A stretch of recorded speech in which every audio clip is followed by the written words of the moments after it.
Folks, welcome back to the next episode and whatever the heck this podcast name is. I'm actually going to talk about that here in a second too, but we're going to get the ball rolling. We have literally, and I'm not just saying this because they're kind enough to be here today, we have literally 3 of the best healers in the game with us today, and we're going to be picking their brains and asking them a billion different questions about healing at midnight and whatnot. But here we are. We are going to be shifting from damage as we have the past couple of episodes to healing, and I'm excited. We're going to be talking about what's changing, what's improving, maybe some excitement in the air about healing at midnight. Who knows? These guys have the right idea. They have the opinions that matter in this case. So we're going to start by introducing everyone, or rather we're going to have them introduce themselves. And we're going to start with Mr. AutomaticJak. You guys might have heard of him before. He's been playing the game for a long time, doing a lot of things related to Priest, among many others. Other than, I guess, Druid? Do you not play Druid? Is that right? I've been playing Druid more, but that was like the one that I would like not play for the longest time. But in a Dragonflight, I did like a 0 to Hero series with it, with like no add-ons. Recently, I did like an undercover series pretty quick for it to get all like 12s done. So, but I play everything. Main Priest for over a decade, something along those lines. Commentated Race to World First, commentated all kinds of esports stuff, and make lots of videos. Yeah, you do. I just noticed you're in your new apartment, right? Yeah, I moved like a month ago. I still got some more stuff I gotta set up, but the posters are getting there at least. Nice. I count 4. It's a good start. Yeah, well, I have like 40 of them or something ridiculous, but I'm trying to like put up less, so I have like less 2 more that I ordered. So it'll be like 6, and then I need to get a bookshelf. So there's like some home decor. Thank you so much for being here, man. Real quick, for those of you who don't know, of course, our names underneath our webcams. That's everyone's Twitch location on Twitch, and in the YouTube description below, you'll find Twitter links, YouTube links, all that stuff. Please, I'm going to say this multiple times during the show. Follow these guys, subscribe to these guys, listen to these guys. They're kind of good at the game. Ellesmere, speaking of being good at the game, thanks for being here today, man. Holy Paladin extraordinaire. Wingsup.com, is that correct? Is that the right URL? Yeah. Oh man, tell everyone what you're about, buddy. Now. Oh, what do you mean at least for now? What does that mean? I don't know. We'll see how HPAL shapes up in midnight. Ooh. I'll try to remain optimistic. I'll remain optimistic for you. We have a lot to talk about with HPAL. My God. All right, tell everyone who the heck you are, what you're about, what's going on, man. I'm Ellesmere, and I play a lot of Holy Pally, except in the last 2 weeks where I've been playing a lot of Vigor and Fellowship.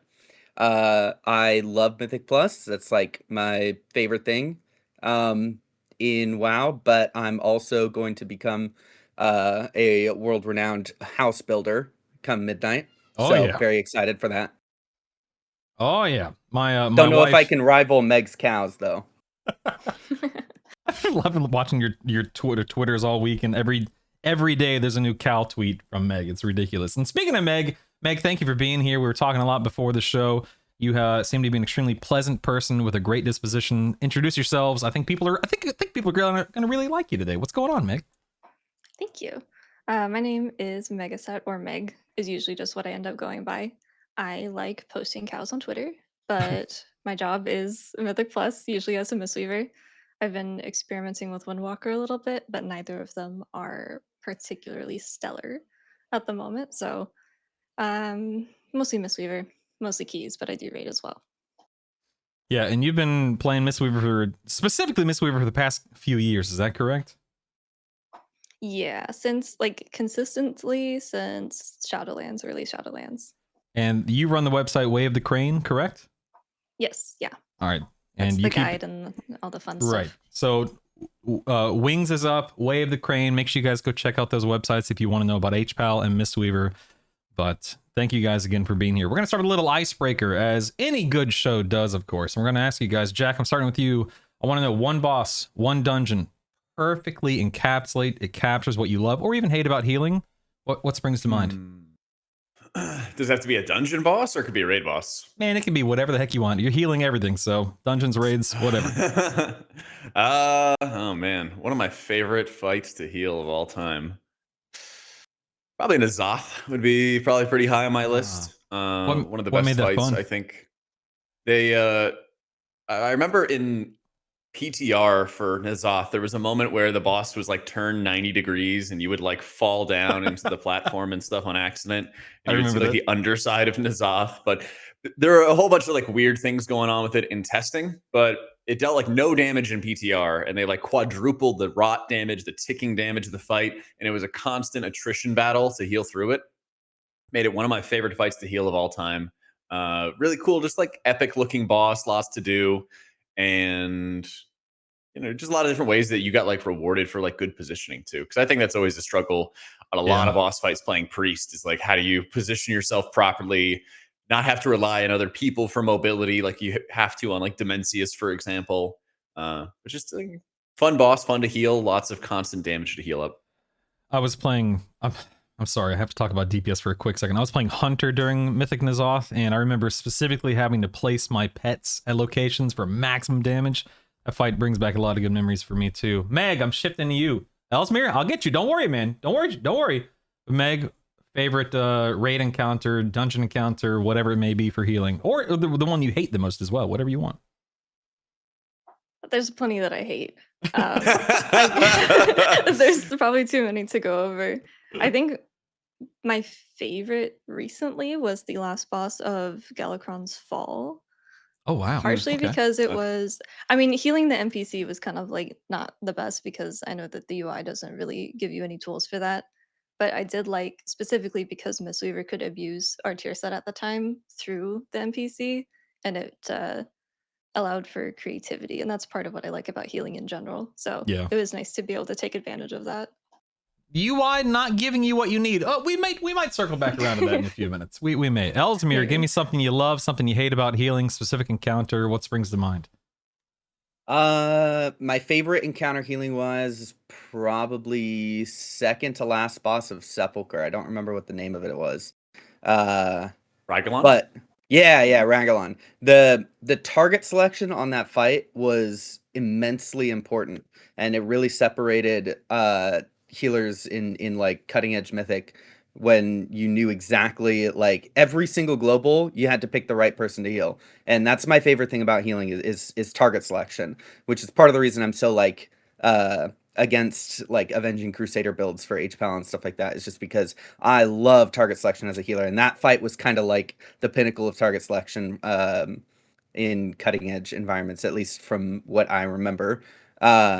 But that's just from a healer perspective. Mechanically, it's probably like some fight in Black Rock Foundry, because that raid was just so amazing. True. Or BRF, Nighthold, yes. one or the other. Oh my goodness. I have so many good memories of BRF. Oof. Go ahead. Were you playing Pally, Ellesmere, for Ragalon? Or you Holy Yes. Priest? Okay. No, I was Pally. Okay, we had 3 Holy Priests with flash concentration on that fight. Holy. Lot of target selection, lots of it. That is sick. Yep. Real quick for chat, as you guys as you jump in, feel free to sprinkle in any questions you want me to ask these guys. Use the command question followed by your actual question. It'll pop up on my end, and if we have time, if it makes sense, I'll happily ask them. I'll be mentioning that throughout the show. No big plans for after show today, by the way. I might just hang around for a little bit. My wife was going to sit down, but she actually wound up getting busy with our daughter, going to a birthday party. So you're stuck with me today. Apologies. But, and real quick, the podcast, as mentioned, still does not have a name. I've had multiple people drop names, Discord, Twitter, YouTube comments. A few of the highlights, and I don't think I'm going to name them, any of these, would be like my favorite WoW podcast or the best WoW podcast. That way, anytime Google's the best WoW podcast, mine would pop up. That's a top contender. Someone mentioned, wow, that's brutal. Not bad. My favorite, and I would never name it this, is the Potty B instead of the Potty C. That's hilarious. There's the Brutally Honest podcast, the Brutal Breakdown, but still no name locked down yet. So if you guys have any recommendations on podcast names, leave a comment below.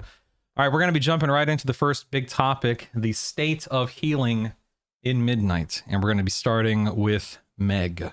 Mega Meg over here. I want to know, Meg, in your mind, what immediately stands out compared to healing and in relation to comparing it to the War Within, the War Within's philosophy on healing? Is there different levels of encounter damage? Is there different class feel? All of the above, I suspect. What jumps out to you? A bit of all the above. We have done the we're slowing down healing song and dance like 3 times now, I think, and we always end up right back where we are now in the War Within, where it's just super jumpy health bars, and you're pretty reliant on DPS using their defenses, and it's like kind of not as bad as it has been in the past, but one shot or near one shot area where there's only so much you can do as a healer. But again, I think they said it like 3 times total of the we're trying to slow down healing and make it less jumpy. So, do I I mean, agree that that's something that should happen? Yeah. Do I think that it's going to last very long? Probably not. right. I mean, that's the question that springs to my mind. As you've already established, this is the same song and dance, right? Like, things speed up as the expansion unfolds, and then we try to scale it back and slow it down, or Blizzard does, I should say. Is there, I mean, again, not that any of us are game developers to my knowledge, but do you think there's a better way? Is there something else that could be done to make healing less spiky, less jumpy as the expansion unfolds? Anyone have a response to that? Jak, Ellesmere? I think this is all part of sort of the cycle that happens over time, because healing isn't on an island. Basically, when it comes to like their class design, it goes like hand in hand with how they're increasing everybody's power. But it's a lot more difficult with healing, because if damage dealers are more powerful, then you could just make the mob HP larger or something like that. Mm-hmm. For healers, our strength is relative to how quickly we can push a health bar up. And so the class designers design us to be, faster, slower, to push up a health bar. And counter designers look at how quickly we can top off a health bar. Then they make the damage spikier. And so, like, yeah, it is the same old song and dance, but it goes hand in hand with them getting rid of borrowed power. And instead, we're back to where we were like a decade ago, basically, where we're approaching our like Warlords of Draenor moment, where they're doing a whole bunch of pruning. Because back in Mist Pandaria, there was a crazy amount of bloat, crazy amount of cooldowns, player power, Dispriest at the end of Mist Pandaria. You could basically shield the entire raid, and then a big damage event would go out, and health bars would not move. They just like their shields were so powerful, and that plus like Holy Pally Illuminated Healing, which was their old mastery, which made absorbs. Disc Priest's crit made absorbs. So like you didn't see health bars jump that much at that height of power because so many absorption effects were in the mix. But basically going into WoD, they did a whole bunch of pruning and massively slowed things down. Since we're not in the borrowed power stage, we're kind of going back into the vicious cycle stage where players get really powerful. There's a lot of bloat, like Dragonflight with the new talents, into War Within with the hero talents. We're like ultra powerful. Now they have to prune. And that's what they're kind of doing in Midnight. So they're kind of just attacking a bunch of the symptoms. And I don't think, unless they go back to like borrowed power, I think we're just going to be in a vicious cycle of like power creep the classes, then prune the classes, power creep the classes, then prune the classes. Ellesmere, do you think that would you call these changes being implemented in Midnight, the stuff that we're talking about the past couple minutes, do you think this is more refinement or reinvention? Is there like some kind of clear signal or direction that Blizzard's taking things in? It's definitely more refinement, but it's a bit of both, right? Because in order to prune classes so significantly, you can't just like cut stuff out and then that's it, and then you're just like good. You have to also reinvent it so that it works well and flows well, and there's a good feel to the specs and to combat in general, with less buttons being pressed and with more minimalistic rotations. Which I think is absolutely possible. And honestly, I don't really get the whole fear and outrage over class pruning, because I do think that there's a ton of bloat in this game. And I do think that specs will still have plenty of skill expression and plenty of unique interactions and stuff that you'll have to look for, and ways to min-max your rotations and stuff like that. Even with all the pruning. So I do think that there's a bit of an overreaction from the community from that. Although that's also to be expected, right? Because everybody did the same thing back in WoD. Everybody reacted the same way. And so there's always going to be pushback when they do stuff like this. Obviously enhanced with all the tinfoil hat conspiracy theories on console gaming and stuff like that. But I think that overall this will be like the class pruning is something that had to happen. Do I agree with all the ways that they are pruning the specs? Absolutely not. I do think that they're making mistakes for a lot of specs, but the general philosophy I think is correct. Yeah, I was going to so jump in on the healer interrupt please. thing, Ellesmere. I was like, oh, glad you're fine with the healer interrupts being gone.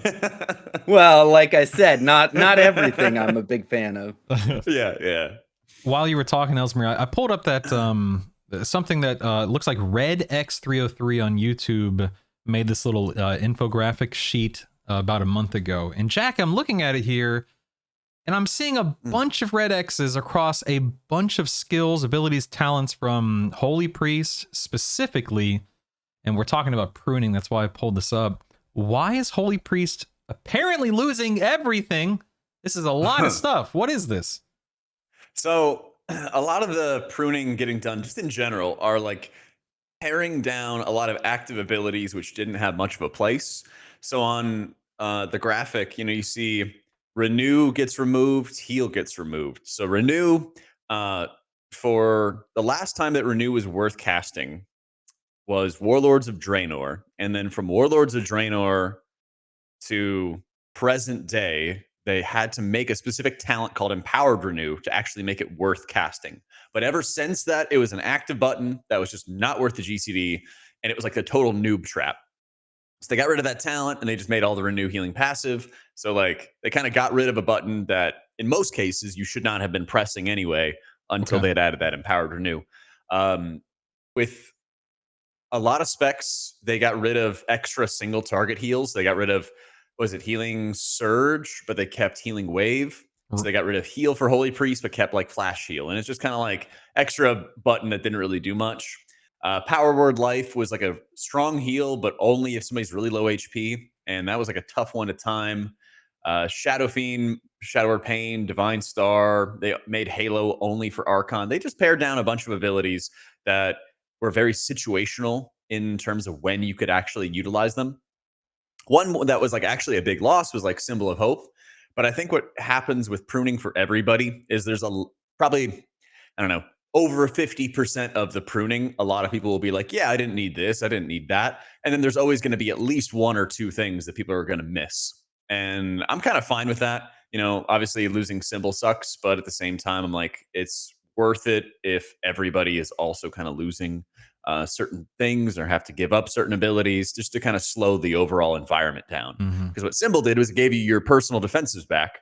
The better your personal defensives are, the more they're going to make tons of spike damage to force you to use those abilities. So I think it kind of helps the overall like macro environment of healing by having less tools for encounter designers to have to design the game around. To deal with. Yeah, Meg, I'm looking at the infographic here, and it looks like you're losing Crackling Jade Lightning. Is it Chi Burst? Is that what that is? That purple icon? Chi Burst, yeah. And then what's that first one that I don't remember what that is? Enveloping Mist? That one's Expel Harm. And Okay, we Expel didn't Harm. lose Crackling Jade. We lost the talent that made it a cooldown that we were actually Gotcha. talking about before The this. one So where that has been Gotcha. reworked. Gotcha. So it looks like Mistweaver didn't get hit hard at all, but I'm going to speak somewhat ignorantly here. Just a real quick recap for everyone. I came back to the game about 2 months ago. I've decided to main a healer going into midnight. I've been playing all 6 classes. I find Mistweaver to be extremely easy to jump into. I'm not going to say it's simple. That's not what I mean to imply whatsoever. But I was like, okay, I can just punch and kick, and then I vivify, and I do this and I do that, and it just kind of felt very enjoyable and easy to get the basics under control. Do you think that's why they've been pruned so little, is because it's just, okay, let's just get in there and start punching and kicking, and the rest can just be figured out as you go? We got, so not everything is listed there. We did get a lot of significant changes. The active abilities that we lost were Chi Burst, which was pretty much only used to reset Jadefire Stomp, which has the passive, or the active has been removed, but it works through a new talent called Emperor's Elixir, which when you use your Thunder Focus Heat with Rising Sun Kick, it'll spit out a Jadefire Stomp. So it's not like a stand in it and dance around the visual anymore. It's just it does damage, it does healing. That's it. The things that we lost, like Expel Harm, we lost Diffuse Magic as well. That's not on there. But I find those to be more defensive pruning, which everyone got, versus like actual spell pruning, because Expel Harm was just a large self heal or a shield if used with Thunder Focus Tea, and then Diffuse is gone as well. So we didn't lose a ton. I think we actually got off pretty easy on the whole pruning thing, and I expected to see more disappear from us because we do have a lot of buttons. I was about to say, do you want more to be pruned? No, I don't. I'm pretty held my happy breath. with where we're at. I appreciate the pause. That was good. Yeah, I like the amount of buttons that we have. I don't feel like getting rid of any of them would benefit the spec. Sure. Like, we have to pick between Shaylens and we have to pick between Vivify, but that seems pretty clearly split between Vivify being your raid button and Shaylen's Gift being your key button, just because of the target scaling that each of them have. So that's kind of been our tuning knob that we've been given to help make Vivify less terrible, because it's not pressed in live right now. Gotcha. Not really in Ellesmere, keys, so is this Blessing of Seasons? Is that correct, Ellesmere? Is that the one I see being pruned, or one of the ones I see being pruned? Correct. Is that good or bad in your opinion? Because I find myself never using it because I'm just so new to the spec right now. Yeah, I mean, that's definitely, I don't even know why that got added to talents in the first place. Nobody liked that button. That was like everyone's least favorite covenant, and I was pretty shocked when I saw the weird thing. They added that, and they added Of Dusk and Dawn, which were like the least favorite legendary and the least favorite covenant, and they're like, let's make these talents the capstones. And I was like, okay, and it didn't work out great. And so I'm glad to see that gone, and I'm actually glad to see Of Dusk and Dawn completely gone in its current form. So good changes on that front. Good. Yeah, I'm again super new to Jak. I was playing Holy Priest earlier this week, and I had such a hard time with it for some reason, and I just swapped a disc, and I haven't jumped into it yet. But I'm not good at anything as of now. But I find myself really enjoying Holy Paladin and Mistweaver Monk. And Priest, I just haven't found my footing yet, man. What do you think, disc or Holy for a newbie? Definitely Holy. With the changes they're making, a lot of well, you gotta read better guides, I guess. Guide writers gotta do a better job for you, make it easier. They've done a really good job, I think, with Holy Priests for the changes of like folding a lot of abilities into each other and kind of combining a lot of effects.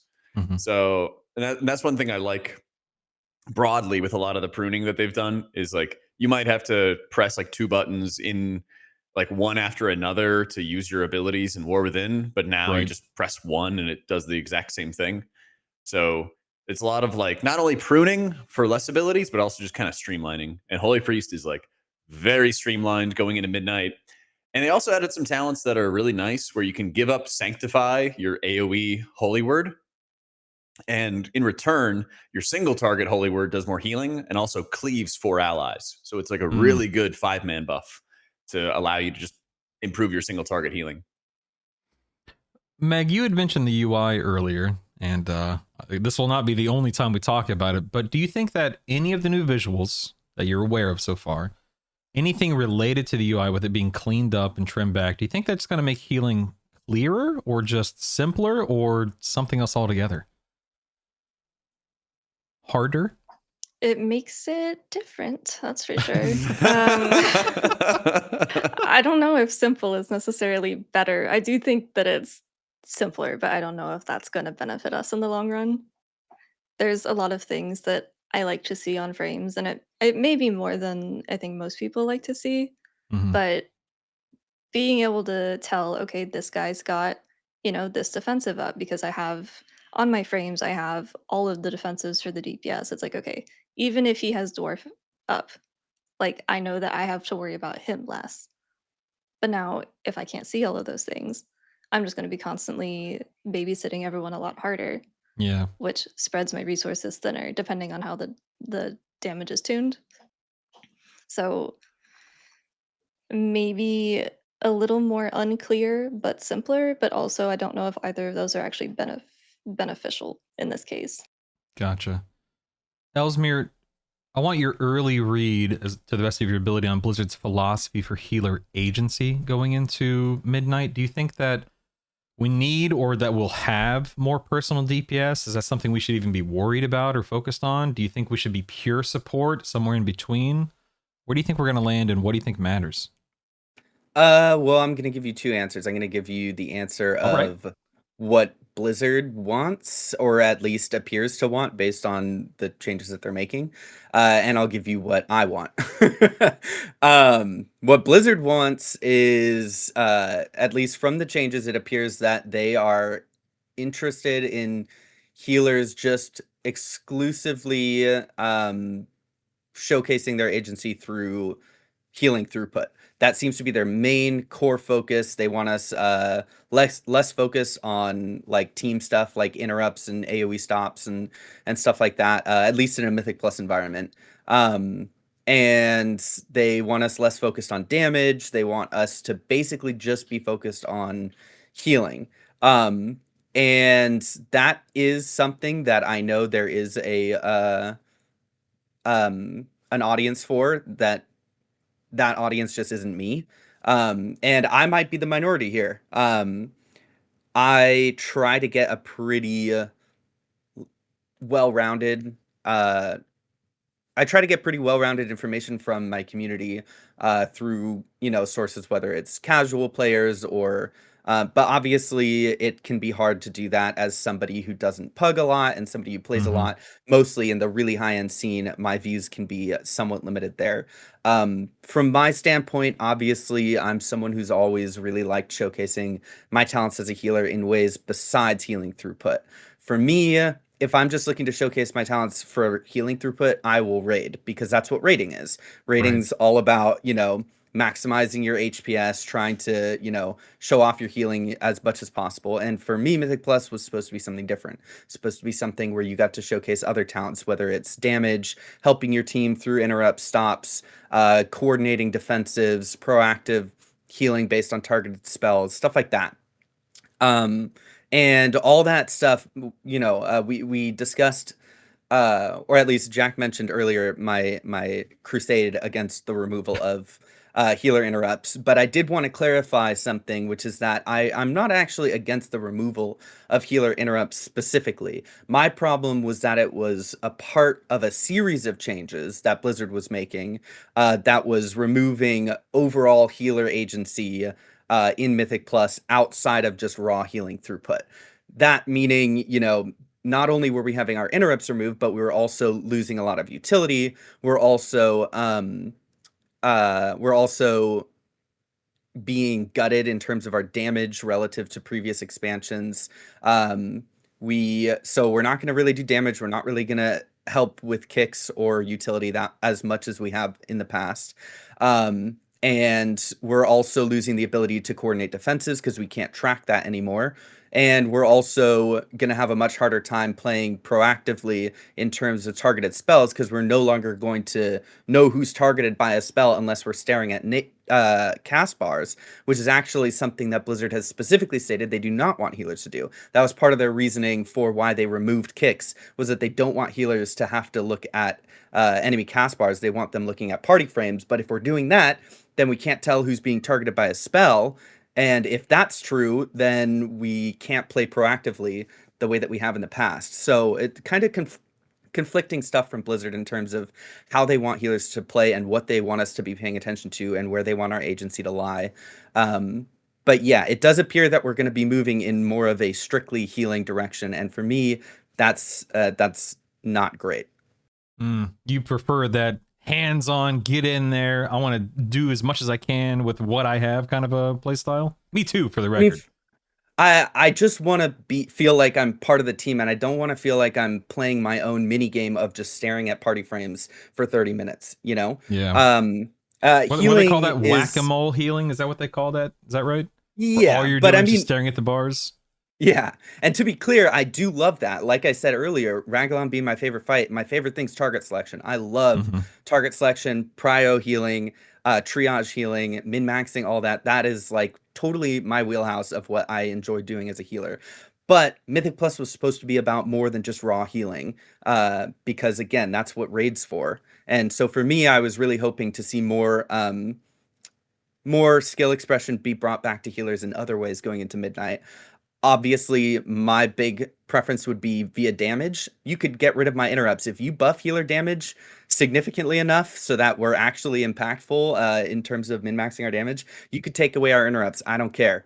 But I just don't want all of our agency outside of raw healing throughput to be gutted. Did you see in the dev notes this week they buffed healer damage by 20%? I did, but 20% of 0 is still 0. So Right. I didn't get a chance to try it for myself, so that's why I was curious if you had seen, like, is that actually going to be substantial? Because we're just, fighting questing mobs and stuff at the moment. Yeah. Yeah, I mean it's hard to tell, but if you were to obviously it's not, you can't really test it right now. There's not a great testable environment.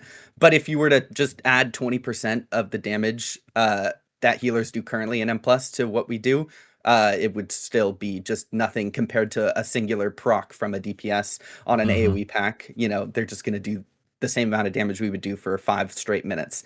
So, and that's one thing. Well, I think it's kind of interesting, at least with healing. Obviously, it's like an opinion, right, of what people prefer and what people enjoy. But I think that kind of stands out to me that I enjoy, especially in the War Within, of how they've tuned healer damage, where it has some value, and I could totally understand the argument of not enough value, but it's always going to be worse for you to min-max your damage than just to try to optimize keeping people alive. And maybe that like ratio is like too wide right now and not rewarding enough for when you can do damage. But conceptually, I like the concept of I need to do everything possible to keep my DPS alive, even if it means ruining my own.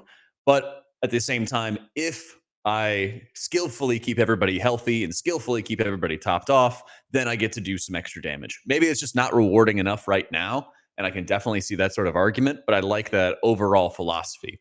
Because when we were in like Shadowlands dungeons, it was like there's so little unavoidable damage that you had to heal that you spent enormous amounts of time just tunneling DPS. And like, I mean, that could be don't- super satisfying, because that's another way you could express your skill. But then also, again, it's just an opinion, right? It moves away from like what I would think of like being a healer and keeping people healthy. Absolutely. And don't get me wrong, I do not want Ashen Hollow back or anything like Ashen Hollow to exist. That is God unhealthy bless. for the game. There is no way healers should be doing that type of damage. That's not what I'm advocating for. My problem is that while I do hear what you're saying in terms of like healers should be able to healers should have to prioritize keeping their DPS alive, and shouldn't be, doing so much active damage that it rewards them to put their DPS in danger. However, the trade-off right now, like you're saying, it's just not enough, because when you can optimize your damage, it still is just completely meaningless. If I'm doing, if I optimize so well that I hit every single global perfect and am able to min-max my damage perfectly in a dungeon, I am still barely doing, the amount of damage that I optimize is about equivalent to, 5 seconds from a DPS player extra uptime. It's like, it's so minimal on the scale of contribution to the key. You're saving maybe 2 seconds on the timer. I need, like, it's just, there's no reward, there's no incentive to do it. And so I'm just left with like, okay, I'm just not even going to care about damage at all. Yeah. And, maybe that's the philosophy that Blizzard wants, like I said. But for me, it's just frustrating to see that plus all the other healer agency being stripped away as well. So, yeah. Meg, what do you I noticed think? that. Sorry, real quick. When you're talking about like having to keep an eye on the nameplates, I think it's so frustrating, to your point, that like you can see who's being targeted off the nameplate and watching it, because built in with their new UI nameplates, you can see who's the target of like the bolt going off, but then they will refuse to allow you to see that on your raid frame. So you still have to have your eyes up, like you were saying, just to watch who's going to get targeted. Flick your eyes back down, find the person in the frames, precast a heal or a shield or something. And then it's like, okay, why not just give me a kick at that point? Because your whole logic for stripping us of our kicks was that we're not supposed to be watching that. But then when I ask them and I'm like, are we going to get some sort of targeted spells thing where you can like see on the frame they say no. And so then I'm just like, okay, so what gives? Like, what do you want us to do? What are we supposed to look at? So Meg, I both of see you you're guys use chomping your at the bit, frames? Meg. You guys both use your unit frames to see like targeted spells. Yeah, sell. Yes. I use my plater. Oh, But man. I'm use doing Plater? that. You look at. I look wait, at plater to see who's being casted on. Mistweavers. If I see two nameplates right next to each other that both say my name, I know I have to press something, right? Like That's it's much true. easier for me to see it that way. But you can just see it off your I health didn't, bars, that's, though. but that's a preference thing. Okay, Yeah. but I mean, here, But what I this want to is- look there, and then I get hit by a frontal because I'm in melee all the time. Yeah, but this is You know? again kind of what I've talked about before with people's brains working differently. Some people's Mhm. brains work really well one way and others work really well another way. So yours naturally works really well with looking at nameplates, whereas mine works really well looking at party frames and not having to split my vision like that. And part of the removal of add-ons and what the removal of all these things is doing is limiting the ways that people can process information and limiting the ways that people are able to interpret information in different ways. So while right now you're able to do it that way and I'm able to do it this way, in Midnight we're all going to have to do it one way. And that's going to significantly impact people whose brain doesn't process information the way that Blizzard dictates that you should be processing it. Yeah, I know.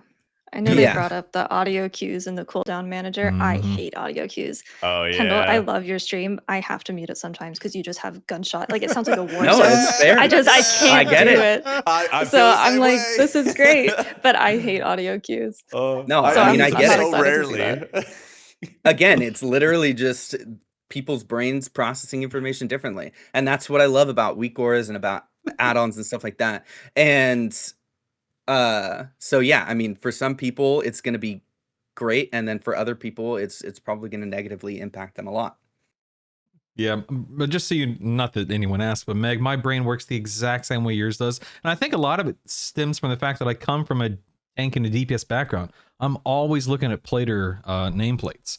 And like literally, you said exactly how what I look at is if I see two casts aimed at a mage or myself or whatever, I know what to expect in that case. And not to say that I don't ever look at the party frames. Of course I do, but yeah, that's where I'm at too, Meg. So And I think it depends on the healer that you play too, because most of my Yeah. healing is still coming from DPS. Mm-hmm. Like yeah. I'm pressing DPS buttons 95% of the time, and I still do no damage. But that's where my healing comes from. Mm-hmm. I also Well, have and like also you've been playing Go ahead. Windwalker too, right, Meg? Yeah. Yeah, and then Brutal, you came from playing a hunter and everything too. Yep. So it Yep. seems like we're just having healing design being based around what damaged players are doing all the time. They're That's not even letting crazy. healers actually design the game. Oh my goodness, we're gonna dig a little deeper into how all of this affects us as we're playing our classes. We're gonna swap to a spec spotlight and class perspective portion of the show here. Jak, we're gonna start with you. I want to know, how well do you think priest design is coming together? Granted, we just hit beta, so I know we still have some iteration and whatnot, but do you think that the two healing specs are they feeling intentionally shaped? Do you think that the broader class design is holding up right now, or do you think there's still a lot of work to be done for Holy and Disc? I think Holy is really well designed. It hasn't really had too many deviations from like being the beginner healer, really straightforward, and how you're producing output and benefiting your holy words. So they folded together like a lot of different healing effects into each other. They pruned a lot of abilities that were really situational. They gave you some tools for 5-mans. They've historically had like really well balanced end talent nodes, like that final row of talents, the final 10 points. They're all like pretty well balanced. So I like most of what's going on with Holy Priest. The Apex talents kind of suck because they just give you fluff healing, like I call it. It's Cosmic Ripple, which is basically this little explosion of tiny healing for like 0.5% of your health bar or something like that, and it just triggers more tiny explosions. Doesn't feel that effective, doesn't feel that enjoyable to play with, so I don't really like that. Disc, they do these big posts where they kind of write out what their intentions are for the spec, and I like what they've written for what they want to do with Disc, but most of their talent changes don't seem to accomplish that goal. They want to make it easier to apply atonements to do huge healing in raids with the evangelism cooldown. But the way they've changed evangelism from just extending the duration of your atonements to now allowing you to spam radiance to apply atonements doesn't really make a lot of sense because your atonements are going to be falling off as you're applying new ones. So I like what they're talking about, and we can even talk about that a little later, Brutal. Sure. So I won't get too in depth on it. No, but it's all good. I like what they're talking about, but they haven't really executed on it yet for disc. Ellesmere, Holy Paladins, we talked about this just briefly earlier. I think it might have been before I even started recording the podcast, but Holy Paladins toolkit has changed so many times over the past few expansions, over the years. Do you think that Midnight is stabilizing something? Are we gonna feel similar to the War Within, or to WoD, or to something else, or is it a whole new beast?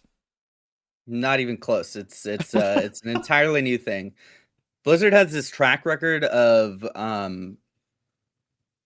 HPAL design being a bit of a mess initially, then it gets cleaned up halfway through the expansion, and then at the end of the expansion, they start to really nail down what it should be. And this is what we've experienced in the War Within, where we got to a really good point right at the end of this expansion. And right now, HPAL playstyle is fantastic. It's really fun. Of course, it's not meta because we don't bring a raid buff. I could go on for that for 500 million years, but the current playstyle of HPAL is really, really, really, really fun. And it sucks because they do have a bit of a habit of getting HPAL in a great spot and then taking it away. The same thing happened Dragonflight Season 2. HPAL's playstyle got really good, but it was a little overtuned, and instead of nerfing it in the right way, they kind of nerfed it in all the wrong ways. And that's what led to Season 3 and 4 of Dragonflight being pretty abysmal for HPAL in terms of playstyle and throughput. And then this expansion, it seems to be kind of the same trend where we're starting completely new again. They have stripped us of a lot of our core kit or adjusted the core kit extremely significantly. They have removed a lot of talents that are pretty beloved in the HPAL community and replaced them with passives, which has been frustrating. Most recent victim being Rising Sunlight, which is my personal favorite talent and has been for a long time. What is that talent, real quick, just to be clear? Rising Sunlight is whenever you Divine Toll or Wings your next Holy Shock or next few Holy Shocks cast multiple times. So it did this thing where it basically it turned these cooldowns into stronger cooldowns and then gave you really powerful spot healing or holy power generation, depending on the way that you wanted to play it. It is a very diverse button or active ability that allowed a lot of interesting gameplay and things that you could do with it. And they have replaced that with basically just a passive, your beacon targets get healed for 10% more when they're at lower health or something like that. I forget exactly what it is. But it's definitely been frustrating watching a lot of our kit get gutted and replaced with less engaging things, although that does seem to be a feature of Midnight for a lot of specs. I think that HPAL in general is in an okay spot, but I think its biggest problem right now is the CDR, the massive CDR jumps in our abilities. Basically, we have like a core kit. There's two things, that and then Holy Shock hitting like a wet noodle. That's its own problem. But the big frustration for me in terms of play style, regardless of tuning, is that two things. One, the CDR jumping is really rough because our Holy Shock and our Judgment are like our core kit, and they have added so much CDR to but not like a little bit of CDR per hit. It's like these massive spikes in CDR. So anytime that I Shield of the Righteous, I get 4 seconds off of my Holy Shock. But Holy Shock is only like a 6-second cooldown. So I press Holy Shock or I press Shield of the Righteous, and I just get like 75% of the cooldown of Holy Shock back, which is really awkward. And then Holy Shock does the same thing for Judgment. It takes like 3 seconds off, which is like half the duration of the Judgment. So like you're kind of just watching these cooldowns just jump all over your bars, where they're like, it can be hard to read which button you should be pressing next. And I think that that's going to be even worse for players who are less experienced with the spec, where, they'll be like, okay, I'm gonna press Holy Shock, and then I'm gonna press this, but oh, my judgment's up. I should be pressing that, and it's just awkward with how much CDR they've baked into some of these. I think that the best solution for that would probably be giving judgment 2 charges so that there is less waste, and it's a lot easier to manage that. But I also think that just reducing the cooldown of judgment and Holy Shock in general, and then decreasing the amount of CDR that some of these talents are giving would work as well. And then the number 2 thing is just mana. HPAL is the only healer without a filler spell, which I talk about 24/7 whenever I'm on these podcasts, hoping that I'm not just screaming into the void and that someone will hear me eventually. But it's very frustrating being the only healer without a filler spell. And a filler spell is something like Smite for Priest, or Lightning Bolt or Chain Lightning for Shamans, or Wrath for Druids, or Cap Form, whatever it is. It is a spammable rotation filler that doesn't cost mana, that you can use to fill the gaps in your rotation or buy you time and make you feel like you're still doing something even when you're trying to conserve mana. And not only is HPAL the only healer without a filler spell, but we're also one of the only healers without an active mana return. We don't have a button that just gives us mana back. In fact, the only button that we did have that did that was Blessing of Seasons, which they removed. And again, I am a fan of Blessing of Seasons being removed. However, having our only active mana return button be removed is definitely not fun either. So I would love to see some form of mana management be brought in for HPAL, whether it's in the form of a filler spell, which they could turn Crusader Strike into, since they removed it. Instead, just make it a filler spell, please. Give me something, either that or give us an active mana return ability. What do you think about Spirit returning? Spirit return, like the stat? Yeah. What? that wouldn't really solve the problem though, right? Because we'd still, when we want to regen our mana, we literally have to AFK. Like that's all we can do. I agree with the filler spell 100%. Okay, but like, I'm with you on that one. But that, in my opinion, don't you think that a lot of Holy Paladins problems, but also a lot of other healers, are like Blizzard's expectations or their own tuning of how much mana you should consume, and that way they're like, oh well, like if you're casting, I don't know, more Holy Lights, you'll go in this period, or you go without casting Holy Lights in this period, and they kind of have their own tuning based on how they expect you to play. And in a lot of cases, Holy Paladin's been like the worst, because you might have to save somebody's life and you burn your mana bar down and you just have to sit there AFK, right? I feel like bringing a stat back with Spirit then at least lets you have some control over, like, oh, I need more Spirit for this fight, I don't need any Spirit for that fight. I do agree that's at least what I enjoyed. I do agree that could work. I'm not a huge fan of having to sacrifice throughput in order to gain what should be something that I feel like should be like baseline in every healer's kit. If mana is going to be, personally, just remove mana. Like I'm sick of like mana is just I like mana. Okay, some specs you like mana because you have a good way to manage it, right? There's a lot of specs that have great ways to manage it that I love. And obviously Meg is probably a massive fan of mana because monks have the best always had the best, kit in terms of mana management. I like the state of Mistweaver's mana because I don't have to think about it. If they got rid of mana for everyone, it would be fine. Like, boom.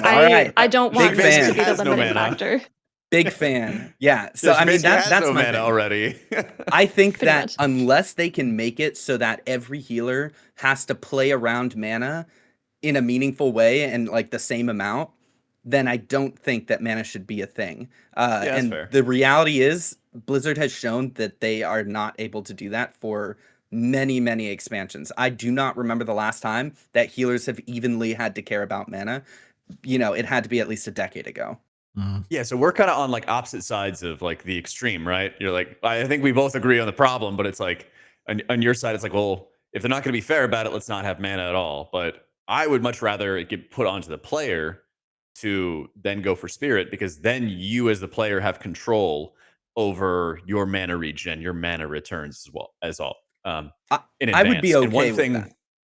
Yeah, and like players, I think in WoW, especially when we look at like Remix, they love the like passive optimization. Like, do you remember back in like MOP when they added like active mitigation to tanks and they had to actively think about like what buttons they pushed instead of just like I geared up and now I parry everything, right? Healers kind of had that with like spirit and like MOP especially, where like, oh, I just have the spirit, I'm fine on mana. And if I'm like a really good player, I could drop a ton of spirit and then I could, play better and then I could have more output stats. That's what I Yeah. always Okay. enjoyed. So Spirit was before my time. I never really got to play with it. Would it not create an imbalance where you have HPAL as it is now and Mistweaver as it is now, where we could both grab the same amount of Spirit, but now I'm doing that much more healing because I can play more aggressively because I have Spirit? Or Or Yes, is I some have Paladins some to now classes just like at stack a do. spirit. baseline? I have to stack spirit, and Meg doesn't have to run any spirit. And so Meg just gets a ton more throughput baseline because I'm having to stack spirit because my mana is so screwed. So like, Yeah. yes, Yeah. spirit would solve that problem, but it would create more imbalances with throughput because healers with mana issues would have to sacrifice so much more of their stats and their throughput in order to pick that up. But again, I think we're on the same page in terms of like, we just Problem. want I don't care how it happens. I just want balance in terms of mana resources and tools and mana drain for healers. I don't, it's fine if one spec costs a ton of mana but has resources to counter that, and it's fine if one spec costs very little mana but has no resources to counter that, right? I mean, obviously the ideal would be if somewhere in the middle, where every spec does have a way to actively manage their mana and also doesn't have too much hemorrhaging mana issues one way or another. But right now, like, you look at HPAL, one of the things they did was they made Holy Light bomb heal so hard. So you Yeah. can heal somebody with Holy Light for like 60% of their health, which is awesome. But you go in like 8 casts of it. It costs like 10% of your mana. It's unbelievable. And then we have no way of getting any mana back. So like, players who are less skilled might accidentally press that once or twice, and they are screwed for the whole fight. And then again, this is kind of talking about raid, and I think if we were to discuss M plus from an M plus or mana from an M plus standpoint, the issue is more out of combat, and the fact that I don't really care what mana drain is like, except that healers that drain a lot of mana have to then sit outside of combat and drink. And I think that out of combat mana generation needs to be jumped significantly in M plus to combat that issue. Unless Yeah. they're gonna, manage healer mana. But like, I see no problem why you can't just have mana regenerate an insane amount when you're out of combat. I could see that Weird. being an issue in PvP. Well, no, like I said, this would but- be an M plus only thing, right? You just have like okay. an aura in M plus. You could also add mana to recuperate. I kind of don't like that it doesn't have mana. True. I'd be down for that. That would work as well. I am Yeah. so glad you guys are experts because half of this stuff I'm just smiling and nodding as I'm learning about healers and whatnot. By the way, this is amateur hour over here. I may or may not have forgotten to turn off notifications on certain things. So apologies, everyone. Oops. I'm going to go ahead and turn off notification sounds here. Okay, let's pull the... And we're back. All right, good deal. Like it never happened. Apologies for the DM notifications. I hope I didn't annoy anyone too much with that. Meg, we're gonna jump into a little monk question here if you're okay with that. I want to know what your impression is as it stands, whether it be strictly with the War Within or going from War Within to Midnight. What's your impression of Fistweaving versus the traditional healing builds in, again, Okay. as it stands or in the new environment? The age-old question for Mistweaver. Indeed. They each have their place. I think that lately we have seen a little bit more of a clearer distinction between Fistweaving. I don't like calling it that because it is always recommended to use everything that you have in your kit, and that includes your melee abilities, like Sleep's melee range, all that fun stuff that I say every time. So like the Chi-Ji builds where you have right now Jade Fire Stomp, and you're playing Chi-Ji and you're playing Shaylin's Gift with whatever modifier talents you want, versus something that you would see in Raid where it's more Yu'lon and Vivify spam and kind of blanketing the raid, but you're not doing much damage conversion. The big distinctions there are Rushing Wind Kick, which is more for Raid, and Jade Fire Teachings, which is more for keys.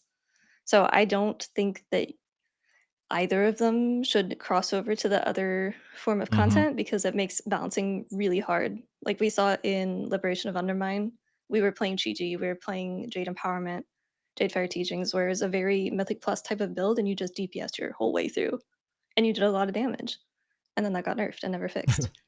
Uh, but the in coming into Midnight, it feels much more intentional with Yulon being for raid and Chi-Ji being for keys. And I think that a lot of the new talents that we've got have kind of driven that home a bit.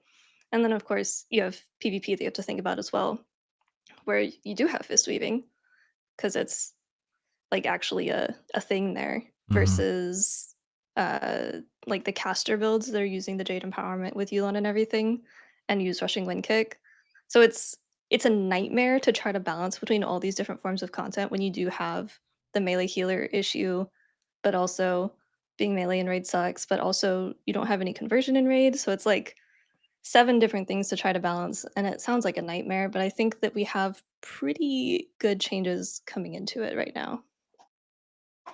It's like, I know people want like Fistweaver to be a spec and Caster Monk to be a spec. I don't want to be Holy Priest and Dispriest. I just don't want to deal with 2 different healing specs because I think that would cause more issues. Yeah. Because I think one would always end up being better and you'd never get to play the other. Jak, opinions? What is one better than the other most of the time? Yeah, I mean, you kind of flip back and forth. It was actually kind of funny because this expansion, I was perfectly balanced between Holy and Disc. I played Holy for half a Narrowbar Palace, and then the other half we didn't have our Preservation of Ochre, so I filled in as Disc for the last like 4 bosses or whatever it was. And then all of Undermine I was playing Disc, and then now all of Manaforge. Disc was like really bad. It's finally getting playable now, and I played Holy for progression there. So yeah, I mean, you kind of have to like just go with whatever Blizzard wants you to play in that expansion. You're like, yeah, here we go. That's the one that we're going to be playing. Can we circle back for a quick second, Jak, and talk about Atonement and how it's changing from Midnight? And before you even jump into that, can you explain to newbies like myself what Atonement even means and what it does and how you use it and all that that entails? So Atonement is your damage turned into healing on your allies, and you have to mark your allies in advance with that buff before they can receive healing from your damage. And so in 5-mans and dungeons, it's really easy because you cast Powered Radiance and it applies to 5 players. In raids, at least at the moment, it's more complicated where you have to individually apply Atonement to 10 people using Powered Shield. The new ability coming up is called Plea. Maybe Flash Heals if you have procs for it. Apply that 10 to 10 different people. Then you hit your double Radiance. And currently you'd hit Evangelism, extend the duration of everything, and then deal damage. So you'd spend 10, 15 seconds applying single target healing, and then you would spend 5 to 8 seconds doing damage to yield healing from all of those buffs. So it's a lot of like preemptive setup before damage to set up for a huge burst of healing.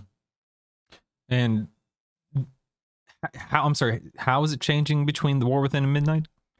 Mainly, they're trying to make it so that Evangelism, instead of extending the duration and rewarding you for applying all those atonements in advance, they're trying to make it so that it's a cooldown you can press every minute and a half and just blanket atonements on everybody.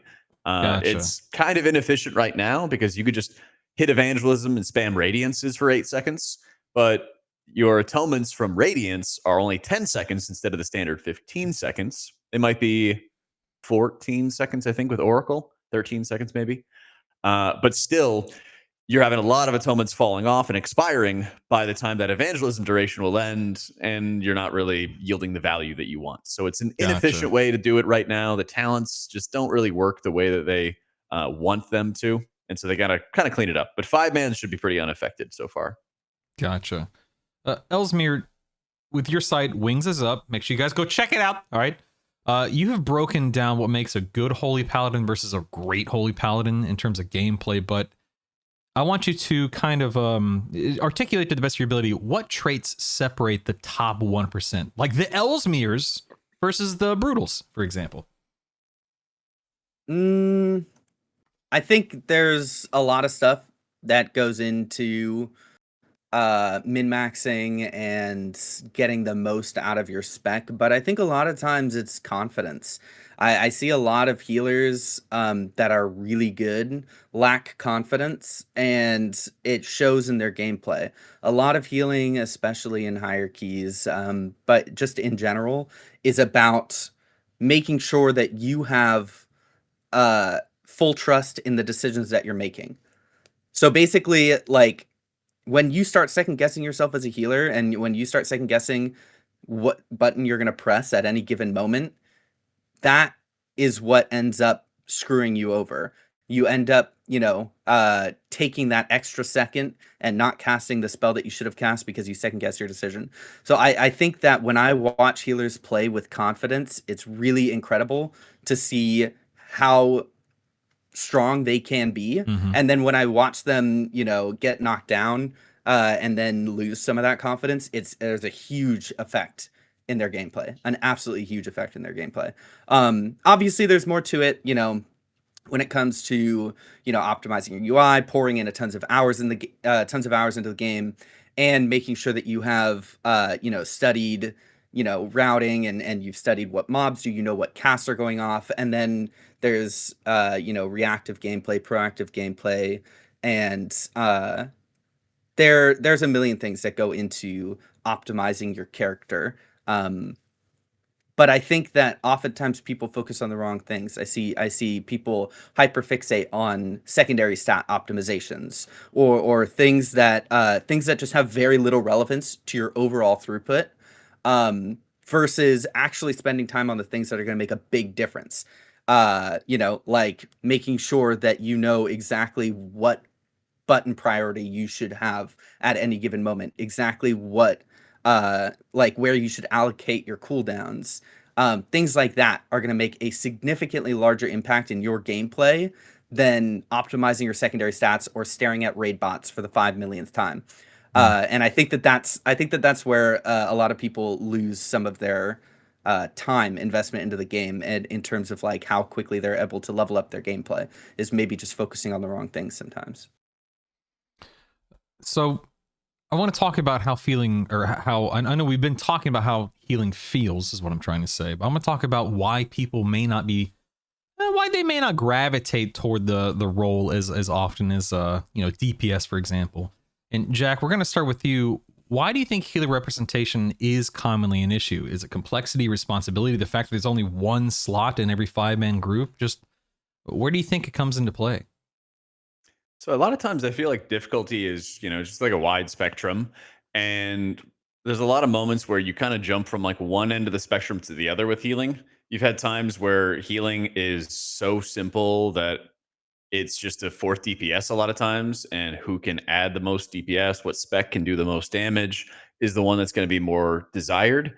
Mhm. And you're just brought around for like DPS, like in Shadowlands in a lot of cases, like Vesper Totem, or even like the heavy passive, like Priest, Fey Guardians, PI type of situation where it's like your damage contributions mattered a lot. And in a lot of those situations in Shadowlands, there were some heal checks. There's like Sanguine Depths, of course, but there were a lot less difficult challenges than I think that we experienced in like the War Within dungeons. And so I think a lot of people have gravitated away from healing in the War Within because the damage is so fast. And a lot of times you're looking to try to save some people in a heartbeat. And, it kind of goes back to what Ellesmere was talking about with the playing with confidence. It's like playing with poise and understanding that like a cast might go off, but you might survive it. And then you need to actually change your plan. If you were trying to do some damage 1 minute, a volley goes off and you might be able to keep people alive. There's one person you could dispel from the debuff. You could land hand somebody else. You could bubble somebody else, or you could bubble yourself. You have like multiple different steps you need to take in a heartbeat or they die. And that just gets incredibly frustrating because even at the pug level, that's something that gets experienced. I think people argue like, oh, it's infinitely scaling content. Of course, you're going to hit a moment where somebody just explodes. But the 10s and the 12s also experience that sort of situation. And since your success as a healer is binary, people live or they die, rightfully or wrongfully, somebody dies, you're going to get the blame. And that's never fun. Meg, with you being in charge of Way of the Crane, what's the URL again? I just want to make sure people know it. Wayofthecrane.io. .io. Thank you. I didn't want to say .com mistakenly. You've got a really good finger on the pulse. You kind of know what people are thinking and feeling. I'm sure you get a lot of feedback from people who are playing Mistweaver in this case. What do you think Blizzard or the community realistically, or what could Blizzard or the community realistically do to make healing more appealing again? I mean, Jack was kind of talking about it where people like healing for different reasons. And maybe the reason that I like healing is because I like being in control over whether people live or die, or I like doing the, group defensives for whatever boss. Maybe that's why I like it. But I think it would be hard to make healing appeal to everybody because just last week we were talking about how dumbed down everything is starting to feel. And a lot of people are like, I'm going to try healing now. And I'm like, I might just go play DPS because that's not why I heal. But I do worry about the agency. But I also think I might be the minority. And I think that we, as, like high keyers, high raters, are the minority. I don't think a lot of healers actually want to be that in control of things. So I don't know what they can do to make it more appealing, honestly. I would argue, though, that one way of fixing these things impacts the other negatively, whereas the other doesn't impact the other negatively. So basically what I'm saying is if you make it so that healers can do more damage, it doesn't negatively impact the healers that do not want to do damage, despite the common myth that people care about healer damage. The reality is that the only time people actually cared about healer damage was when it was entirely broken in an unacceptable state, aka Ashen Hollow in Shadowlands. Nobody's advocating for that level of healer damage, but healer damage should have should have a realistic amount of impact on keys in general and in gameplay in general. If that player wants to, they should have the ability to do that, because it does nothing but enhance and allow for more skill expression and give healers room to grow in their play style, and it doesn't negatively impact the people who do not want to DPS. There is this common myth, where people are like, oh, healers feel pressured to play optimally.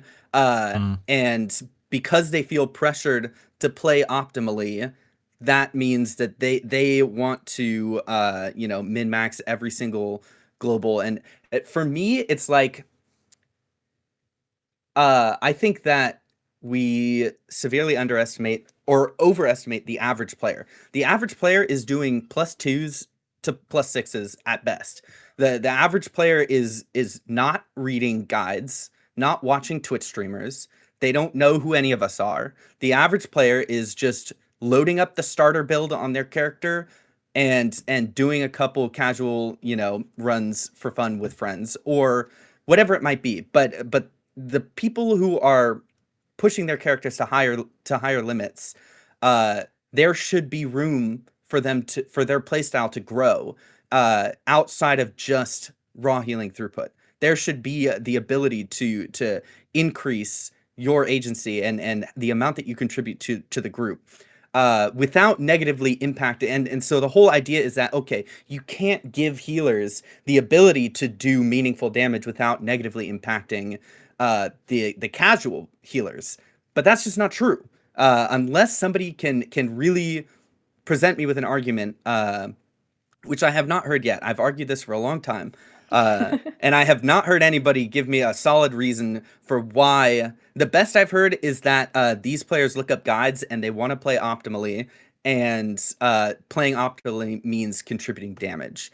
But like I said, healer damage has been irrelevant for so many expansions. If you're zoning into a +10 vault key and somebody's complaining about healer damage, that player needs to be put on some sort of ignore list forever. It needs to be blown up. That is just absolutely outrageous. Darker there.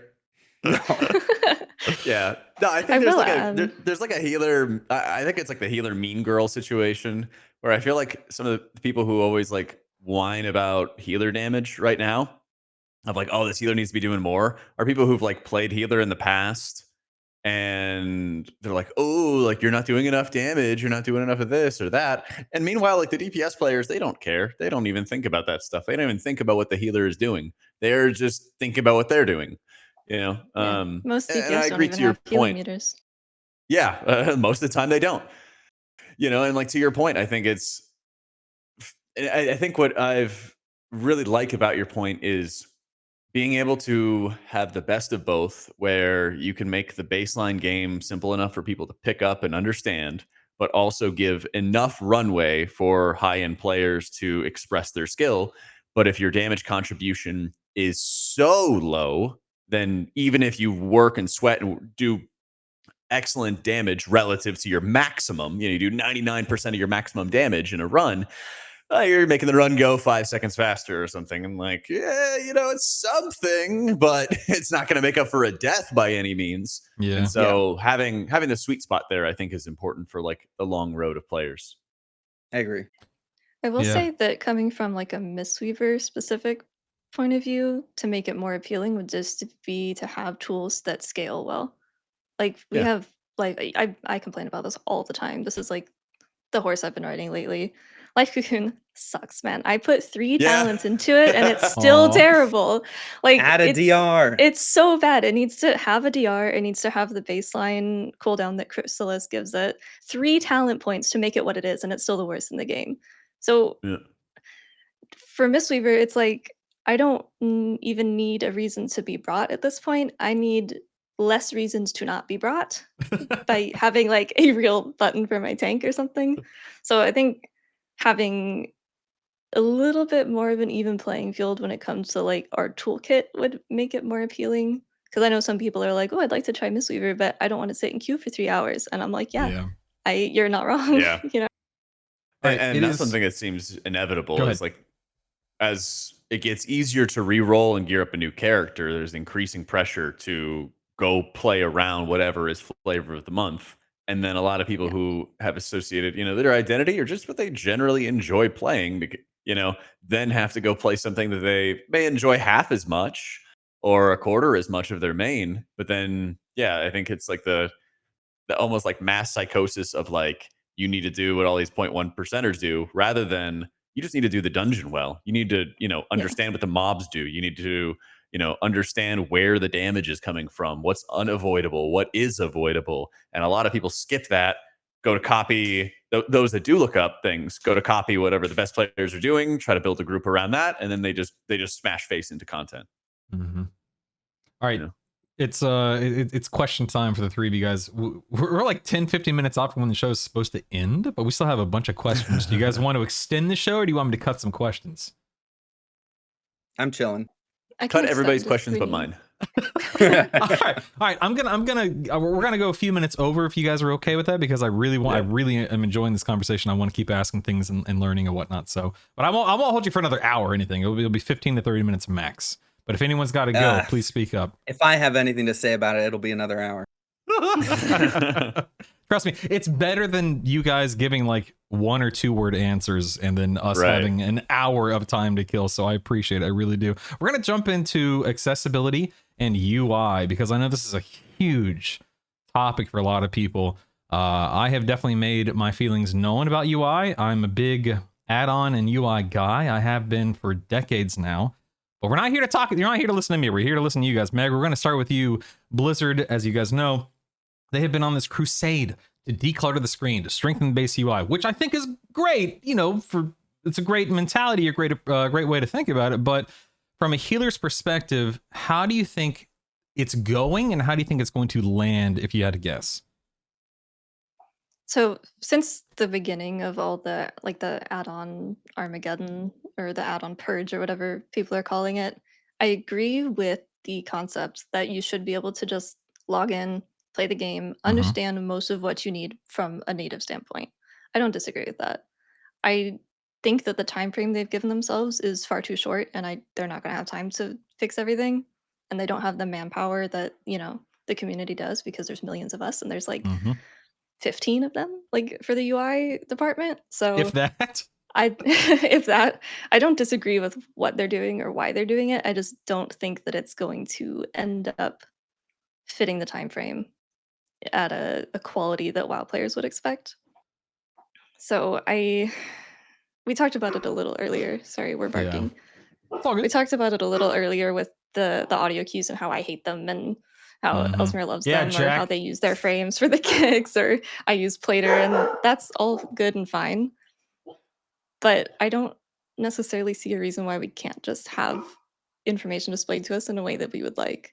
As long as we're not gaining new information through weak auras or add-ons, we should be able to Yeah. change how the information looks.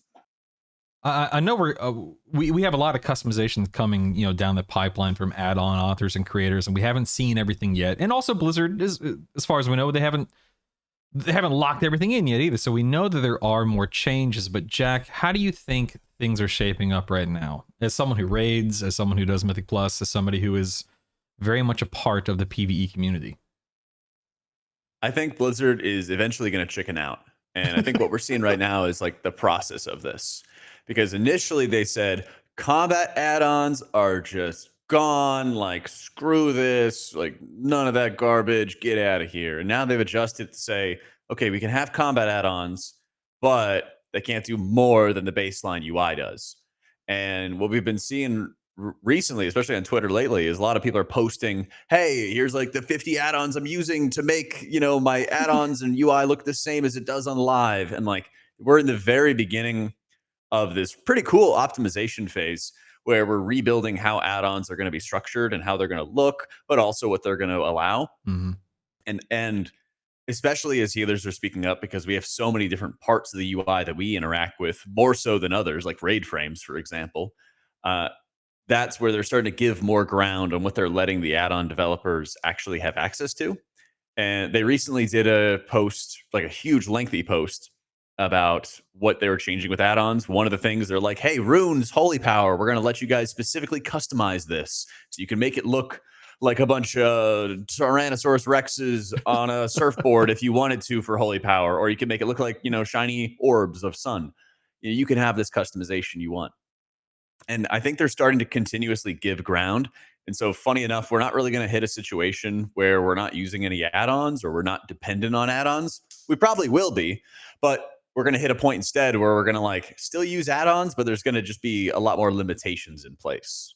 Mm-hmm. So I think it'll end up being a point that's fine. I'm sure you're going to hear a lot of complaints from like add-on developers as they're used to, taking a route through the mountains to go make their add-ons work, but now they have to take a route underneath the bottom of the sea and find a way to, make it to dry land in order to make the add-ons work going forward. So I think it'll eventually work, because if there was a catastrophic add-on failure where everybody's UIs were like 80% worse or something, then the game would explode, right?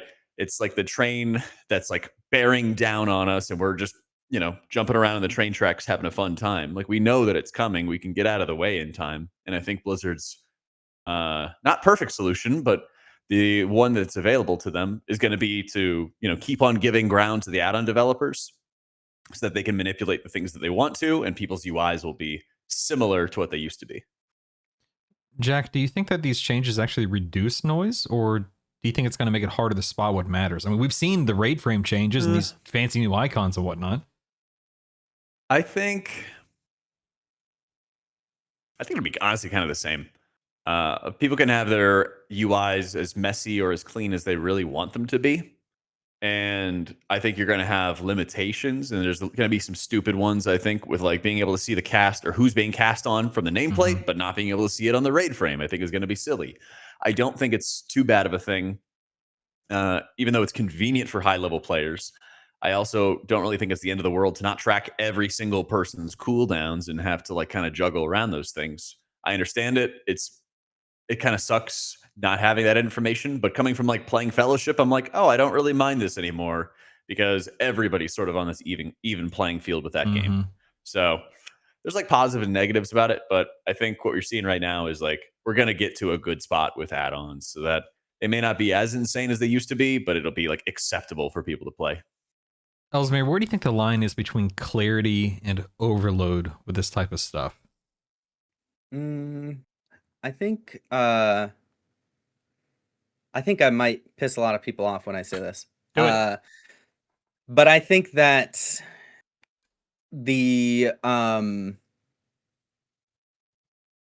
I think that this whole add-on purge removal thing was a massive overreaction to a problem for a very small percentage of WoW players. Agreed. I think that I am I don't really have a dog in this fight, and I know that people like to say that I do, because a lot of people are like, oh, well, I mean, you use weak auras like crazy, and yeah, I do, because that's what's available to me, and if they weren't available to me, I wouldn't use them. In fact, yesterday I did a stream where I did some plus 20 keys with no UI whatsoever, with like no, weak auras or anything like that, and honestly, it was pretty much the same. I just had less information, and it didn't really impact how I played the game that significantly. I didn't enjoy it as much, but the whole concept of like weak auras play the game for you or whatever it might be is overblown and honestly affects an extremely minute percentage of the population. Does it have impact on like these top players? Absolutely it does. Does it give people unfair advantages in terms of race the world first and stuff like that? Sure. But again, we're talking about such a tiny percentage of players who are getting affected by this. For example, having to create these mythic raid fights around weak auras and stuff. Yes, I recognize that has to suck for the developers. They are in an arms race against these, but the reality is that arms race affects so few people that actually play this game, and the repercussions of this ripples across everyone, including the 95% of the player base that never even steps foot in Mythic Raid or high M+ at all. That number is probably low, by the way. It's probably closer to 98. It's a massive percentage of the population of WoW that just does not do any of this content, which is the main core. Like, if you're asking, okay, why is Blizzard really doing these changes? You'd be silly to not be like, okay, the main reason is because raid design and these encounters have gotten so trivialized by these weak auras. And that's fair. I get that. That is true, right? And I also hate having to install the 5,000th weak aura and update them for every boss fight and the liquid packs and all this shit. It's awful. Don't get me wrong. I don't enjoy it one bit. And do I wish that there weren't weak auras for all that shit? Absolutely. But do I want to negatively impact the millions of players who play this game just because of that one thing that only affects, an extraordinarily small percentage of the population of WoW? No. And what Blizzard is trying to do with this add-on change is ultimately they don't want it to impact all those other players, right? They don't want it to have any impact whatsoever on the 98% of players who are not, doing this content. But the reality is that by making such sweeping changes to what add-ons can access, it's affecting things that they didn't even think about. It's affecting tons of add-ons in ways that they couldn't even dream of. Weak auras itself did incredible things for a massive portion of this community, including players who don't even step foot in any type of competitive content ever. And they are all about to lose that because of this change. And I know that Blizzard doesn't want that, but the reality is that they are making life difficult enough for these add-on developers that these add-on developers have decided it's not worth their time to have to do these sweeping changes across the core center of how their coding works. And so while I appreciate and understand what Blizzard's core concept and direction was with these add-on changes, I think that it has a very minimal impact on what it was supposed to impact, aka competitive gaming. Players at the top end will figure out ways to do whatever it is to display information however they want. They're always going to have ways around it, and they're always just going to have ways to play around it because they're the best players in the world for a reason. And it's going to have very little impact on those players, despite people thinking that it will have a huge impact on them. And it'll have a huge impact on the people that it's not supposed to impact at all. And that's my big problem. That's exactly what THC said a couple of weeks ago. He says, listen, those of us in Liquid and guilds along those lines, we're going to be fine. Like, yeah, it sucks, but we're not going to be affected to the same degree as the people who are, in the top 100, top 1,000, or the whatevereth. And I completely agree with that. They're going to be fine because that's just the type of guild they are, the type of gamers they are. Jak, Meg, what do you guys think? I think there's kind of a... Go ahead, Meg. I was wondering if you would both talk at the Sorry. same time. I have that problem. Like outside of normal stuff that we track that I have to assume will be coming to beta soon with the raid frames, I'm not super worried because I know that we can always just look at logs and troubleshoot that way, or just like we'll figure it out. Like we'll make it work, but Mhm. not everyone is going to do that. Some people Yeah. will just stop playing. Yeah, I mean, this is like an accessibility / UI, topic, and I mean that's what a lot of people continue bringing up: the people that are partially blind, the people that are deaf, the people that have these gaps filled by weak auras or add-ons. I mean, they're going to be hit hard, and I know Blizzard is working on that. I'm not saying that they're not, but that's the one thing that springs to a lot of people's minds. Jak, did you want to add anything? Yeah, I think the extra element that we haven't talked about has been like the new player experience.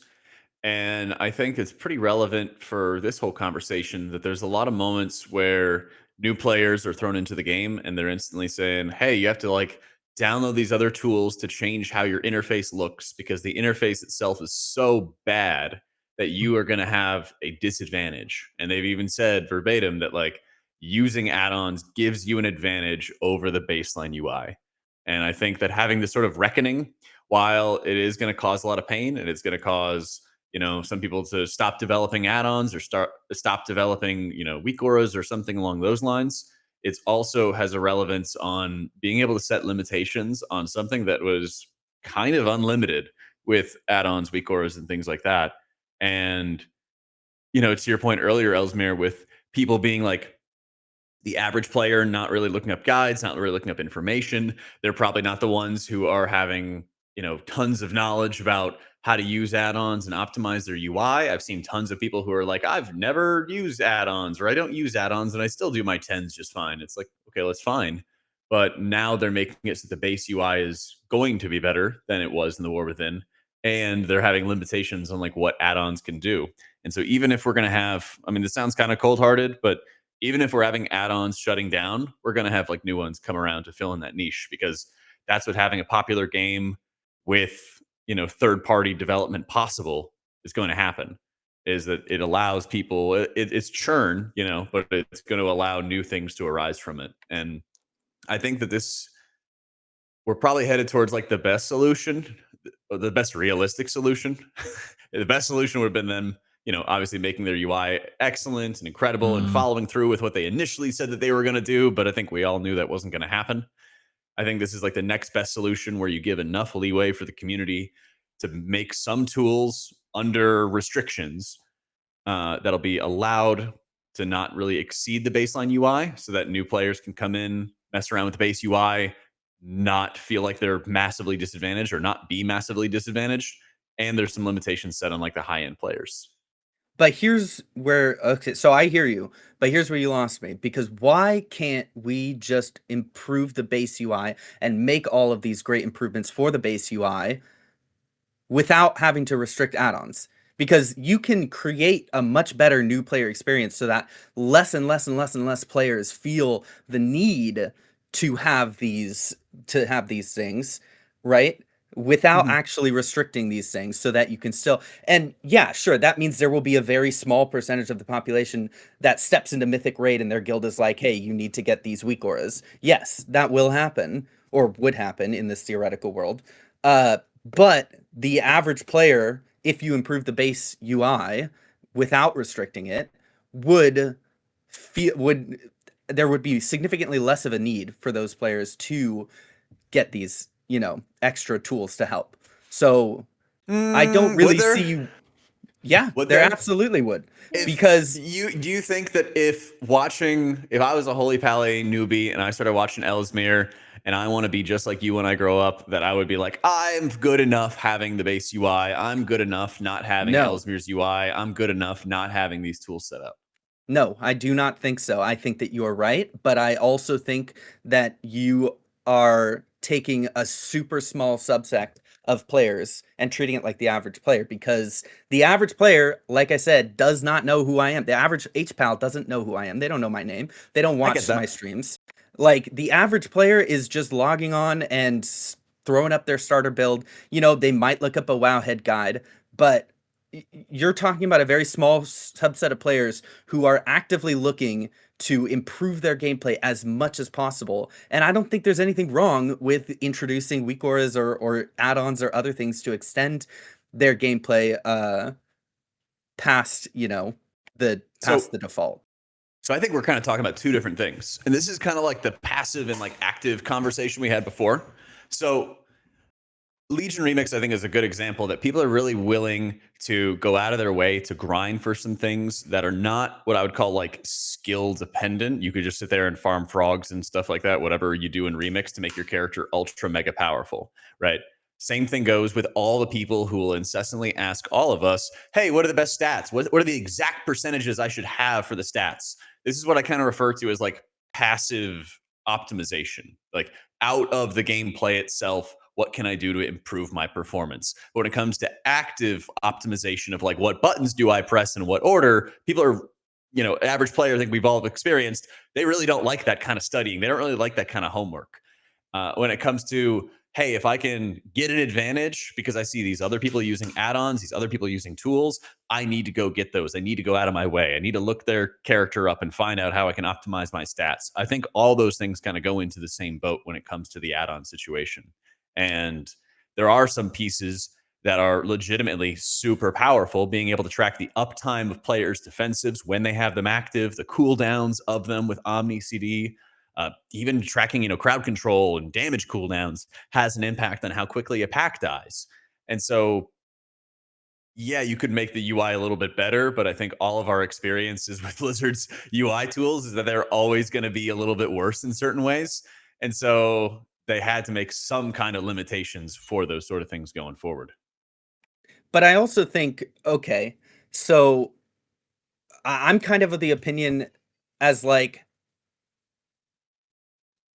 I don't know. I guess I'm kind of like the opinion of like, who cares if you have, uh, you know, Omni CD that allows for tracking that gives a bit of an advantage to people who opt to use it. Like, I understand that it would be nice to not have to get that add-on, but the players who are already looking to improve their gameplay enough that they're interested in getting Omni CD or tracking all that stuff and playing around that information are the players who probably, first of all, we're talking about, again, a super small percentage of players. The average, like, if you look at percentage of players who have Omni CD installed versus percentage of players who do M+, it's going to be staggeringly small. We're talking like 5%.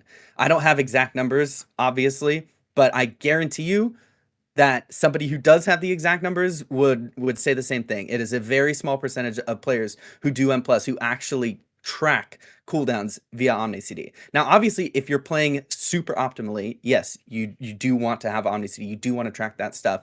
But I think it's important that we keep in mind, how are we negatively impacting all the other players who play this game in order to basically surface level mitigate? Because are you really negatively impact, or are you really like taking away a lot of the tools that these players have, or are they just going to find new, like, people who are looking to improve their gameplay enough that they're downloading Omni CD and tracking, they're going to find new ways of doing that same kind of stuff. They're going to figure out new ways of tracking, new ways of figuring out how to access this information, or they're just going to figure out new ways of playing around not having that information. The reality is it really won't change much. No, but that's exactly the thing. If players that are ultra sweaty are already going to find other ways to adapt, then it's going to be okay to draw limitations, because the people who are the sweatiest are always going to find some kind of way around it. And to your point about how many people would go out of their way to download add-ons, there's 32 million downloads out of Omni CD. There's 235 million downloads out of weak auras. These things are absolutely like prevalent across the board for players to utilize. And we're not even worrying about like the sweatiest who will find a way to optimize around it. But there are always going to be those who are trying to improve their performance. And if they know a tool is going to do it, they're going to feel the pressure to go out of their way to pursue that tool. And then for every new player coming into the game, they're then having this sort of negative action towards them if they're not going out of their way to optimize. Oh, you don't have details? Oh, you don't have weak auras? You're a noob. What are you doing? You're hurting your performance by not having these tools. Go out of your way to grab these tools to better your own performance. And that's what Blizzard has to draw some kind of line for.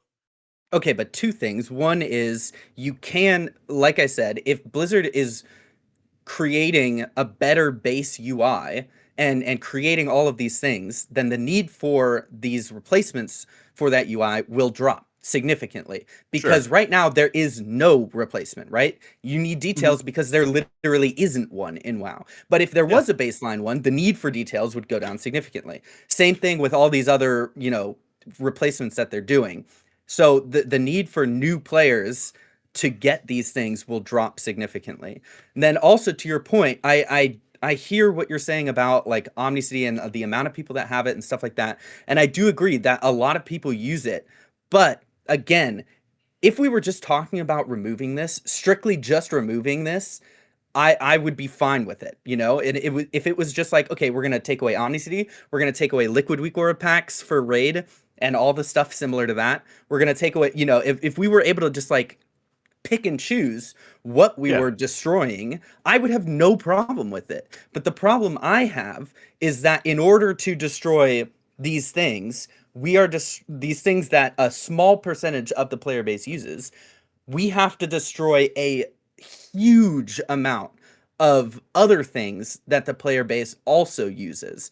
We're talking extremely far-reaching stuff that has nothing to do with combat that is still going to be affected by this. Now, if that wasn't the case, I wouldn't be arguing here. I wouldn't care, right? I would be 100% on board. But the reality is, it's kind of a you can't have one without the other type of situation. If you're going to destroy this information for, you know, parsing combat and all this stuff, we have already seen that it has way larger reaching implications than just removing the problem children. It's creating these massive ripple effects that are affecting tons of other things in the game and a way wider percentage of the player base than it ever meant to impact. And that is my problem.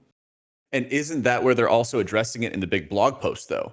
Is that they realize that there is the collateral damage, and they sort of described this like development for the add-ons as the different paths these developers are taking to develop the add-ons. Some of them are causing the collateral damage, like you're talking about, with like, okay, we're removing Omni CD, but that's also going to cut down for something that weak auras would do that's benign, that's out of combat. Now, what we're seeing is the churn for, okay, the path through the mountains is not allowed. The path through the woods is not allowed, but you can walk across the plains. And now people who had previously used, I don't know, Plater, are now using, what is it called, Platinator? And now that's going to be like the new thing to have new versions of nameplates. What we're experiencing right now is like the chaos and the churn and the like bedlam that's coming from them, from add-on developers having to discover new ways to deal with the collateral damage. Yeah, the collateral damage is shitty, but I think I trust a lot of the add-on developers to have a good solution figured out 2-3 months down the line, where you could still get really well optimized UIs that hardcore players are used to, and perhaps new players might want to go pursue those things. But if they hit the intended goal, which is a big if they hit the intended goal, these add-ons aren't going further than the base UI, then we're going to hit a point where it's going to be a great dub. I would love it if we hit a world where our UI was similar to Fellowship and it was already from the beginning, and you're not finding yourself wanting for more because you have something that's super solid from the beginning. I don't think we're necessarily going to hit that point, but it'll be something that they'll probably be doing throughout Midnight to eventually get the base UI to that point. And then, you know, we enter into the Last Titan for something along those lines, where the base UI is good, add-ons still have some tools at their disposal, but they've had restrictions to them. But my problem is that we're not actually talking about. So you say add-on developers you trust, and I agree with that. Yeah. But the problem is that we don't just have to trust add-on developers now. We have to trust add-on developers, and we have to trust Blizzard to figure out all of these little things that and make sure that Blizzard lifts the right restrictions in the right areas. And so far, we haven't seen enough of that. We haven't seen enough of enough precision. We've seen Blizzard kind of swinging their mallet, and I recognize that Blizzard's goal is correct, right? But we have to now have faith that not only is Blizzard going to execute that goal to precision, which, let's be honest, doesn't have the best track record of doing that. I agree. And not only do we have to do that, but we also have to then trust, or we also have to then hope that add-on developers are going to, you know, spend the time that's necessary to figure out all these new ways around these problems that didn't exist before. So we're creating a lot more work for these add-on developers, and it's super unclear exactly how things are going to play out. This whole thing just screams to me of we should have had at least another expansion of Blizzard improving their base UI before we started creating all these restrictions. It all feels super rushed, and like if we didn't have exceptional replacements for all of these core parts of the game, and if we didn't, you know, have years of discussing with add-on developers all these tiny little things, because this game is massive. Weak Auras is massive. The amount of shit that is customizable in this game is absolutely fucking huge. And it's not going to be solved in a few months, especially when they're also trying to create an entire expansion. If it were just the UI that they were doing, maybe a year. But the reality is we're trying to do way too much, way too quickly. And they didn't even start talking to add-on developers, at least publicly, until alpha, you know, or slightly before that when they started introducing more baseline stuff. It hasn't even been a year, and they're still discovering stuff every day. You know, there are hundreds of posts from add-on developers about like all these tiny little things that make a massive difference. And the reality is that, you know, look at the current game. Look at the amount of massive bugs in the current game. We're in a current M+ season where one of the dungeons, you can't even make it through without experiencing game-breaking bugs, you know, in a Mythic Plus environment. What are you talking about? I don't know what you mean. and yet we expect them to be able to comb through all of this feedback with such a fine toothbrush that they're able to get everything perfect. And even if they don't, right, you know, I don't even expect them to get everything perfect by the expansion after midnight.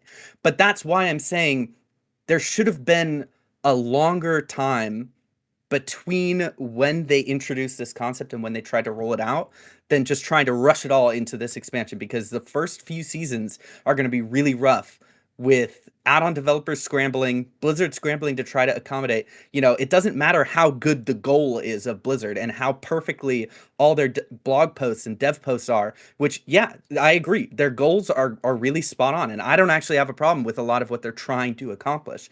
I have a problem with the way that they're accomplishing it. Yeah, the goal is good. And the way that they're trying to rush execution. through it. Yeah, and I The think thing that that's I- something. Wait, go ahead, let Meg. Meg Sorry. talk. Hold on, No, hold on. like all four of us started talking at once. The thing that I always just come back to is that even though the add-on stance has changed pretty recently, like coming into midnight, I don't understand what was stopping them from iterating on the UI for the last 20 years. Like Mhm. if I logged into like Exactly. a brand new WoW client, it would look exactly the same as when I was 8 years old, which is ridiculous. Like that's insane. So I know that it was like we didn't because we didn't need to because we had add-ons, but like I don't like that argument. Like you should Yeah. still be updating your game to make it look Yeah. modern. Well, and Like, that it was argument made, goes you know. against everything that Blizzard is supposedly for, which is that they want the new Yeah. they want the new Yeah. player experience to be without add-ons. They want it to be, and so where was that stance for the past 2 decades? You know, why is it now all of a sudden that we're scrambling for all these massive changes, and why are we trying to do it so quickly? You know, why aren't we Capitalism. building Yeah. out this base UI much stronger, you know, while allowing these add-ons to exist? And then once you have a really good base UI with all these working elements, then you can start stripping stuff back. I think it's This because of how they want to optimize their bottom line, and they've had to do it for a very long time of showing that they can be like the cash cow for Activision Blizzard over the years. And this is the result. This is the bill becoming due. They said in their big post that they could either go for an entire other expansion of trying to deal with this war on computational weak auras and add-ons and tools and keep fighting this arms race, or they could start ripping the band-aid off and move quick and break things. And I agree. It would have been better if they had taken some more time and been more conscientious, slowly worked on it in the same way that they were slowly working on housing for a very long period of time. Ideally they should have done these kind of things, but I think the world's full of times where things should have worked differently or should have been done better. But all we have is like what's in front of us right now. And I think the most relevant things are how they have moved away from their early extreme stance of no combat add-ons and are now, in my view, chickening out of that and now giving a lot more ground to the small niche things that you're talking about with allowing add-ons to do certain things.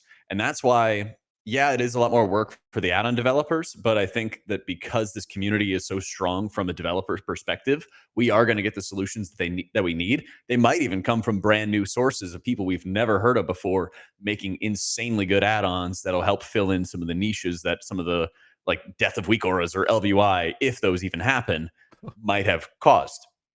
And so, yeah, I think they should have done those kind of things better, but I'm glad that this process is starting because it's been a weight on everybody. And it's a weight that everybody feels every time you have to upload or update, the Liquid Weak Aura reminders or the Northern Sky Weak Aura reminders or any of those other kind of tools to figure out a boss fight. Every time you wipe on a fight because somebody had the wrong installation of that setup, that's going to be the extra price that people are continuously paying. And but I would rather pay that price than negatively impact 98% of WoW's population that doesn't have to work. How many, like, what percentage of WoW's everybody though? We don't know if it's going to impact everybody, because if the add-on developers are still making solutions to solve, I don't know, 80-90% of those problems that we're facing, we might have a reduced and scaled back UI. It might suck not having, Omni CD or some of the tracking that Cell had access to and stuff. But if it's going to be good enough to get us over the hump, then I think it'll be satisfying enough for people to deal with and overcome. I mean, I guess then it's just kind of a wait and see. I guess we'll see. Like, it is. I could see what's encouraging. Yeah, what's encouraging to me though is you see Zerwo and Quasi on Twitter talking about the new changes they're making for their UIs and their interfaces and how they're optimizing around it. The people who are going to be the least affected are the 0.1% players, who are also going to be the forerunners for developing what our UIs are going to look like going forward. They're the ones who are going to put in the effort to sort of solve these problems. We are grossly over time today, which I got permission for the record. Dude, I say this sincerely. I love conversations like this. That was awesome hearing you guys talk about that kind of stuff. But I don't want to hold you hostage for way longer than I promised. I'm a stickler for letting people get back to their lives. I do want to talk about a couple of quick things in the future of healing. If you guys have a few more minutes, is that okay? Yeah, that's fine. Meg, I want to start with you, and I'm actually going to send you a question that I didn't color code it for you in the notes, so buckle up. Here we go. How do you want healing to evolve in the rest of the Saga era? Like, what do you want to see come into play for Midnight and beyond? Or are you happy with the way that things are at the moment? The things that I want are not going to happen. I would mostly from a Mythic Plus perspective, I'd like to see healers become more of a support role rather than a healer role, because I like having a kick. I like having stops. Wait, where's Ellesmere? Let me zoom in on Ellesmere. Hold on. What was that? I play Mistweaver because we're in melee and because I like having all those different aspects of our kit in addition to being a healer. And like when they introduced AUG as support, I was like, that's my job. Like, I should be having more impact on group survivability than the stupid support spec that I don't even it's a lizard man. Like I was not happy about the introduction of that, because I wanted healers to kind of step into that role more rather than just I'm healing, So that's not gonna happen because we're headed in the opposite direction. But sorry, Meg. If only what can you do? get a job at Blizzard, work your way up, make the change you want to see in the world, right? 10 I'm years working on later. it. Yeah, 15 years 10 down years- the road, right? 10 years later, they'll let her out of Q&A to be an assistant to change one Yep. thing. Let's go. Jak, what do you think? What do you think healer balance is gonna? I know it's way too early, but I love to Oh, no. speculate and talk about it. But what do you think healer balance is gonna wind up looking like with talent changes that are in effect, with things how things are lining up, and so on and so forth? Do you have any idea, any speculation on that whatsoever? So you want me to blind guess who's going to Yep. be like really good? Yep, based on all the changes. Yep. All right. I think it's going to be Arrested Holy Druid and Holy Disc, Pally all right. season. No, Arrested Druid Holy Pally. What makes you All right, say that's that? my hyper early suggestion. Our Druid, they basically did like what I call a lot of folding, where they put two abilities into each other. They sort of folded them on top of each other so that, Mhm. two things do one. So efflorescence is dropped by like your life bloom, for example. But they didn't really do a lot to change like the core strengths of Druid compared to where it is in the War Within Season 3. And so I think that it has like a lot of really cool passive tools that are flat increases to what they're already good at, and they're going to be really strong. I actually really like how Holy Pally is shaping up a little bit with the increase in the amount of holy power you have, and with how they're sort of just making more clear like what do you want to do with your flash. I think there's still some of the identity crisis. Like it still feels weird not having Crusader Strike or like Shield of the Righteous as your only ability, but I'm gonna just say it way too early. I think they're just gonna like tune Pally up like really high at the start of the expansion. I see that smile, Ellesmere. I see that smile. Yeah, I wouldn't mind that. yeah. There you go. That's what I'm gonna say, so that Ellie's a good sport after our debate or something. Dude. There it is. Jak or anyone? Do you I guys live know for is- debates. dude. Yeah, we should do another one. We should do another one. I'm sometime. love always it. down. Does anyone know? This is just an open question, obviously. Does anyone know is cat weaving still a thing in Midnight, or are they scaling it back to only be casters, or like how does Resto Yeah, it's Druid cat. DPS? It's cat stuff. Cat stuff still? Okay. A lot of times, I always mix up the names, but you have like a combo point builder that applies a dot. I think it's Rake. Yeah. and or then- Rake, yeah. And Rip is And then the I one think that you it's Rip. spend it on, Rip right? is the spender. Right. Yeah.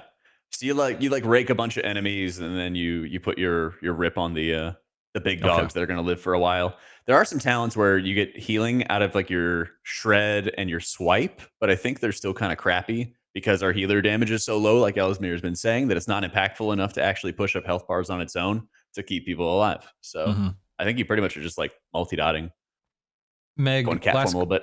last direct question to you before we get to the group questions. Do you think that future encounters should push more coordinated healer play, like raid settings specifically, obviously? Or do you think that raid should kind of reward more solo clutch moments, or is that specifically reserved for Mythic Plus? I think there could be a balance of either. I mean, I don't think there's a reason necessarily why you couldn't have both in both forms of content.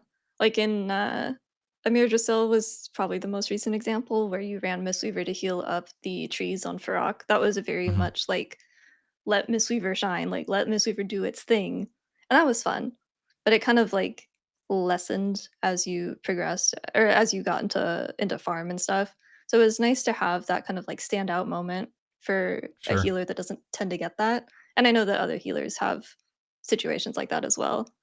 But I think that a good balance of both is nice because I like having impact, but I also don't like being in charge of everything all of the time Mhm. permanently. I want to ask a personal question of each of you guys related to healing here. Jak, I want to start with you. What keeps you healing even when the game makes it whatever, hard, unfun, whatever? The first of the month, man. That rent has to get paid one way or another. All right, rent's due.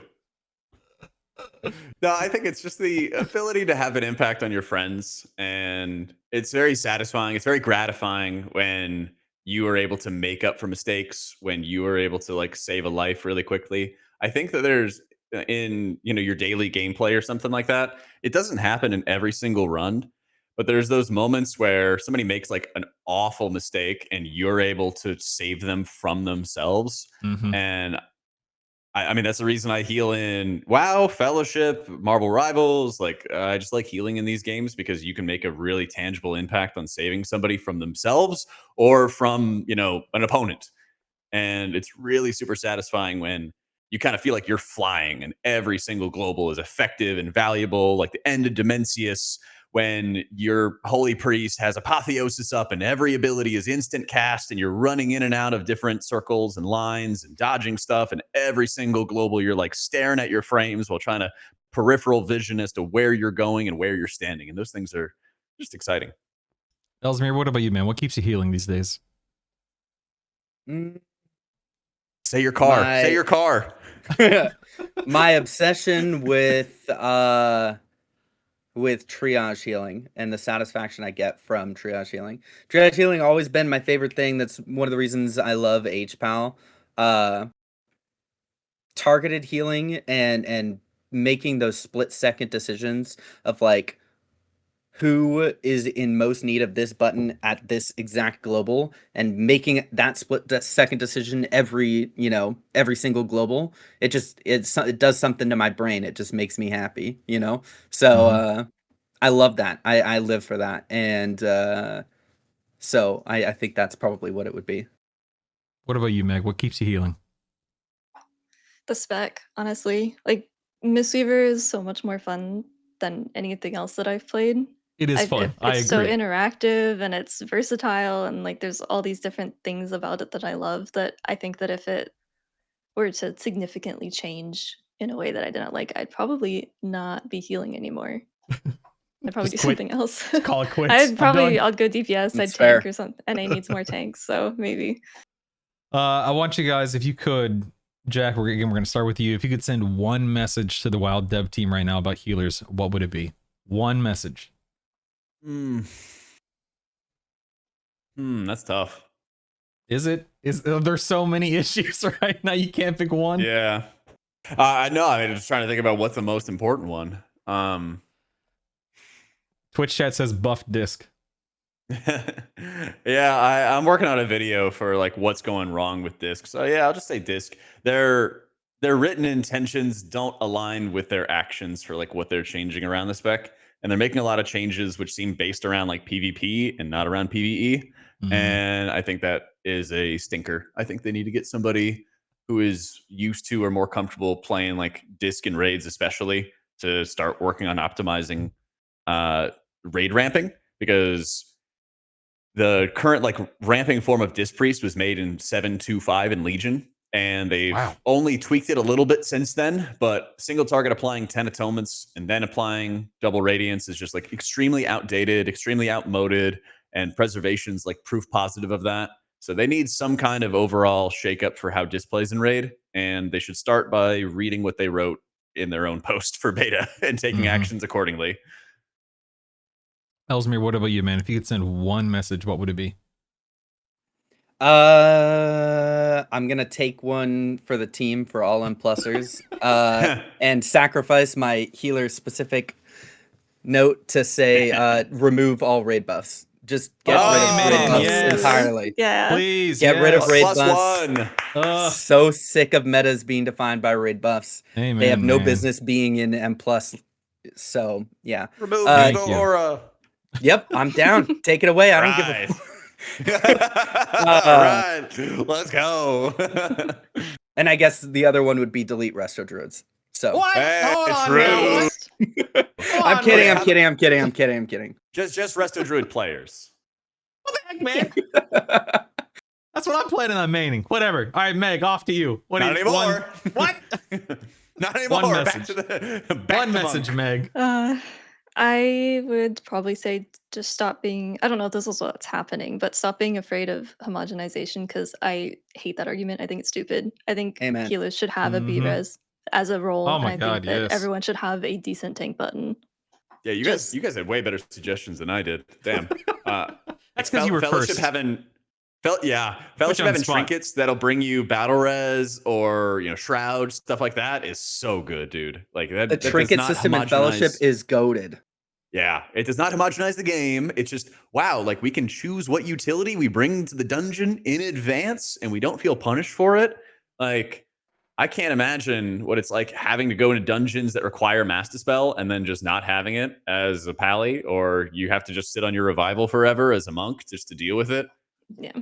God, It's could- very awful. cringe. Just watching my tank get one shot in Grim Brutall and not being able to do anything about it for True. 7 packs in a row.